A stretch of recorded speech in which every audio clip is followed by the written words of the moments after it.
We want to talk about strategies and tactics today with regard to social media. The difference between strategies and tactics. Strategies, when you have a strategy in place, it is scalable. So strategy, when you have a strategy, it is scalable.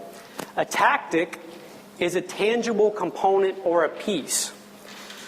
And so when you understand the core strategies, the core components that we're going to be talking about today, you'll be able to take those strategies and apply them to any form of media. So whether it's traditional media or social media, you'll be able to take and apply these strategies that we're going to teach you today across the board.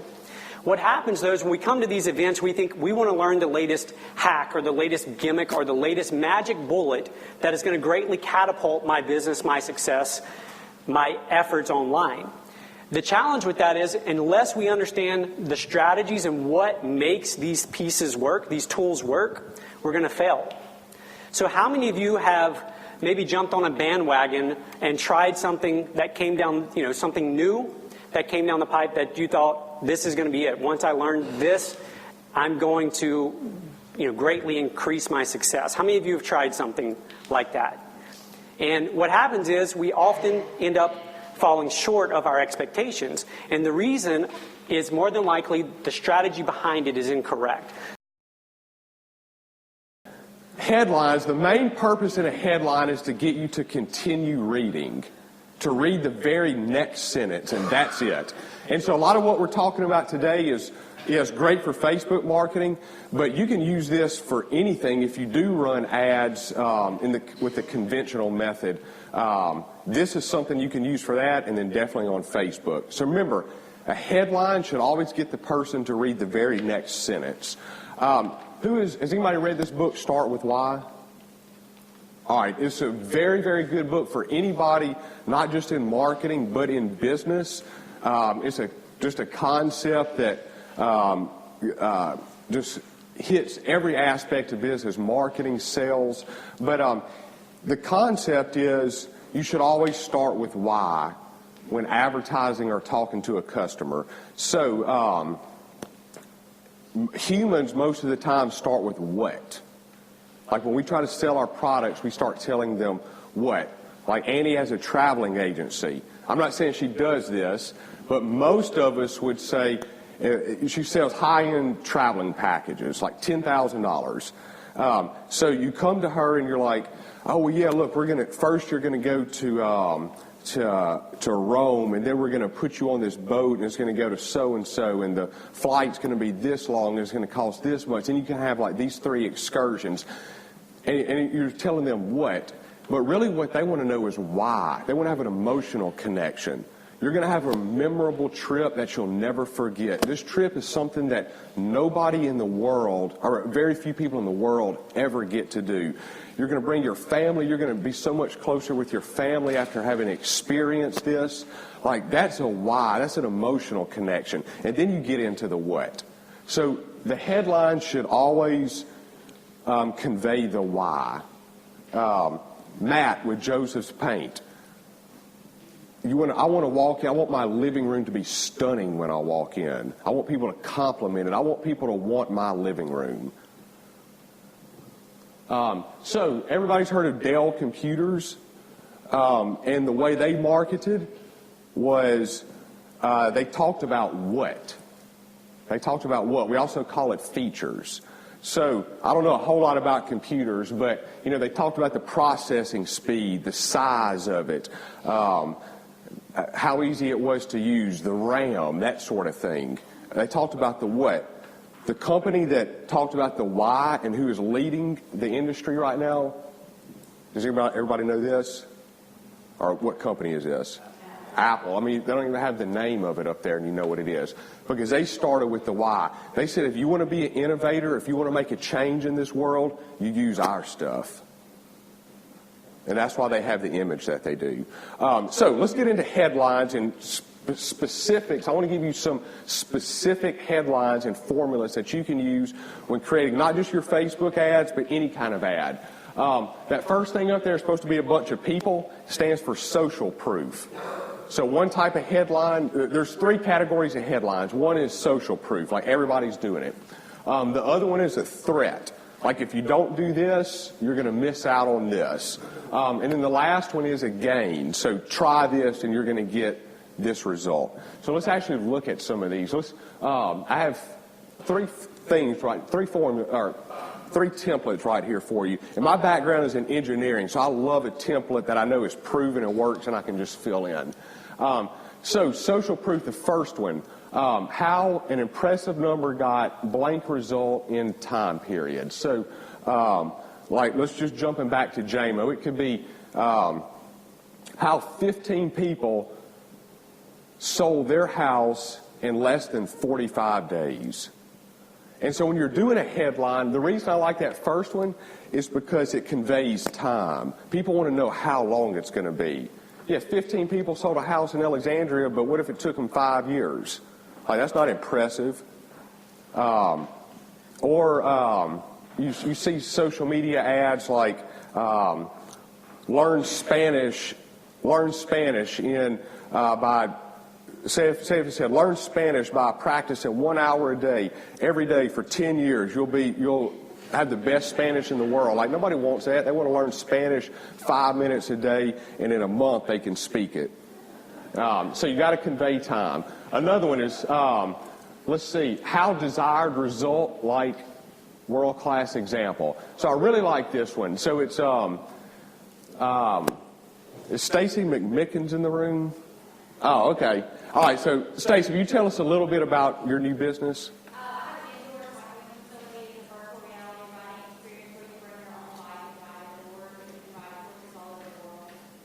Yeah. And so, so how to bike like Lance Armstrong. But, I mean, and people like laugh, and that is because that's something that probably wouldn't work. I mean, if you're sitting there like how to bike like Lance Armstrong, that's like impossible. She's not going to be able to do that. So what I like doing is using a local world-class example.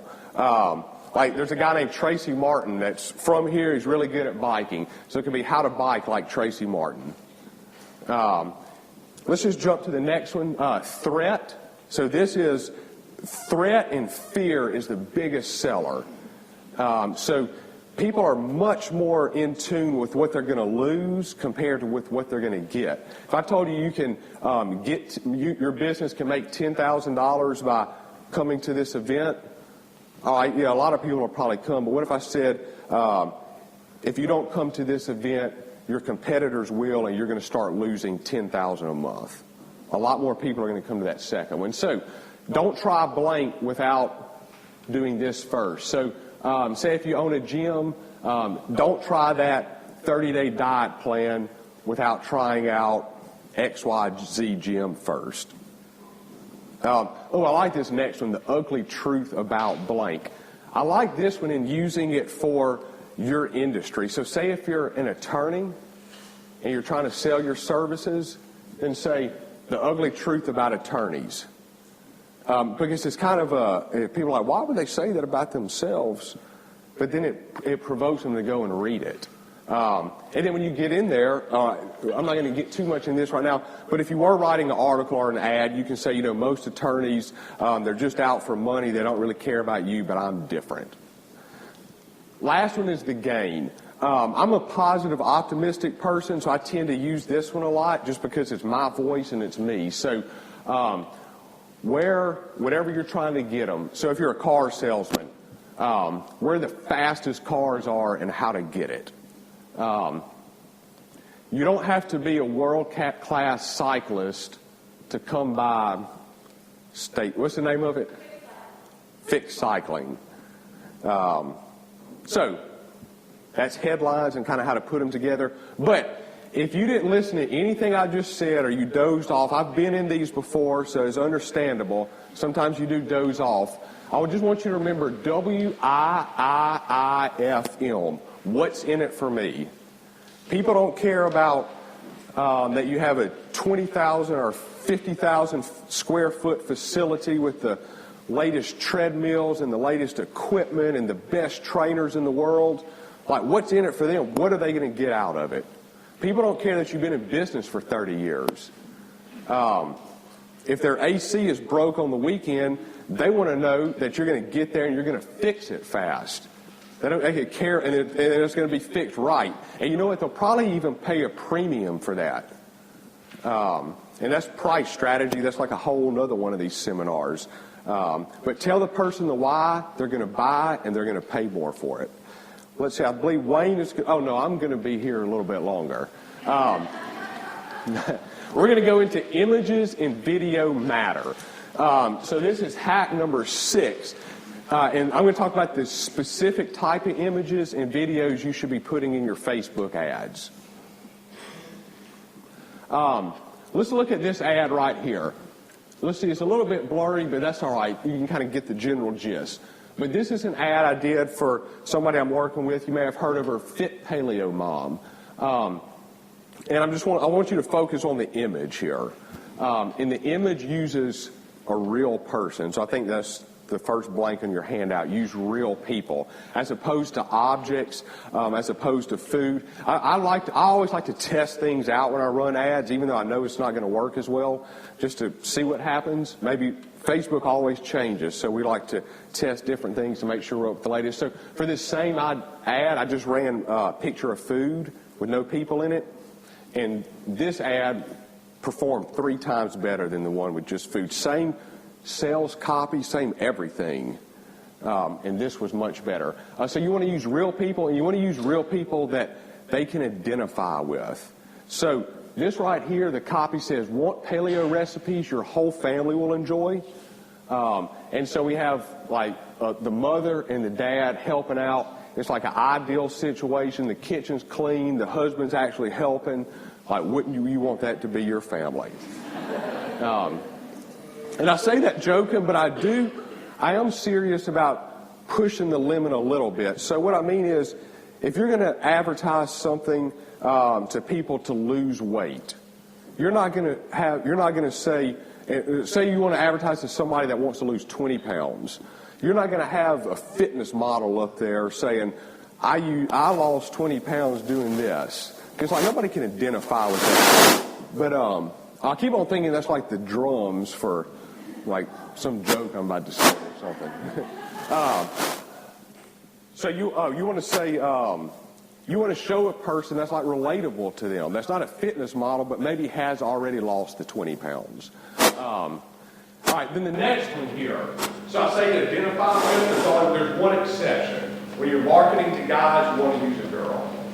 And I'm not talking about like sex sales or anything like that, but guys, for whatever reason, are more likely to click on girls. So here's an ad I did for a company I have that develops training products for gym owners. And training products like how to grow your business as a gym. And the market we're going after is 95% guys. So we just got this girl up here, and they did much better than, again, we compared it to an object and we compared it to a guy. This right here is my first Facebook ad I ever did. And I'm embarrassed that I did this because it's not authentic. Like, you look at that, I mean, that right there is a problem in marketing today. And especially in the fitness industry. They have like, 30-day, lose 30 pounds with this pill and still keep eating what you're eating. And so that image right there, that's not real people, like you can't identify with them. And I will say, the person, I had hired somebody to do our Facebook ads to start, and Wayne and I both had this similar experience. We hired people to do it. And we just started looking at it like, man, this message is not me, this is not who I am. So we started doing it, and these were like leaders in the country. We just started outperforming them with by doing our own stuff. So the message here is to use authentic pictures. Real quick, you can get authentic pictures by taking pictures yourself with an iPhone. You can hire a photographer to just come hang out at your business for a day, like at Spirit. Just hire somebody 3 hours to come take pictures. You don't overthink it. Don't get set up or anything. Another thing you can do is get stock images, like at iStock or Flickr. You do have to pay for them, and some of them do look like this, but a lot of them look real and they look authentic. Videos, real quick. When you're doing a video ads are a newer thing to Facebook, and they're far outperforming just the images that I showed you. So this is a video ad we ran for this event. And the first thing you want to do in a video ad is get them to stop on their phone and watch the video. So, you know, if you're scrolling through your phone and there's a video, it doesn't just automatically start playing, and the sound doesn't just start playing. You have to stop, and then the video starts playing, and then, but if you want to hear it, you have to click it. So Wayne talked about giving them a prompt on this video. First, I got you to stop. I started waving at the camera. So if you're scrolling through, somebody's like waving at the camera, you're going to stop as opposed to if I'm just sitting there like this. Then I had a sign that said, click here, click here, click here. So it got you to click there. So something to start with the video that's going to make him stop. Another one we did with Gary, some of y'all may have saw, he got up there and started talking, and I came and pushed him out of the way, and I started talking. So if somebody sees that video on Facebook, Gary getting pushed, they're going to stop. The next one, a few little symbols and words I just put here. That first one, does anybody know what that is? Yeah, the Nike check, so just do it. Again, don't overthink this. Every video we did to sell out this event was shot with an iPhone. We didn't have a microphone. We just shot it with an iPhone. So just get out there and do it. You don't need to have any professional people do it. Just get out there and do it. Hold the phone sideways, so like when you're video and do like this, don't do like this. And then uncomfortable, so push your comfort level. I mean, I didn't feel comfortable at all waving at the camera, and I felt like an idiot doing that. But it got us to sell this event out. So push the limit a little bit. It's okay to feel comfortable. Next up, a lot of you may have hit boost on a post before. It's like the simplest thing you can do, but Wayne's going to tell you why not to do it.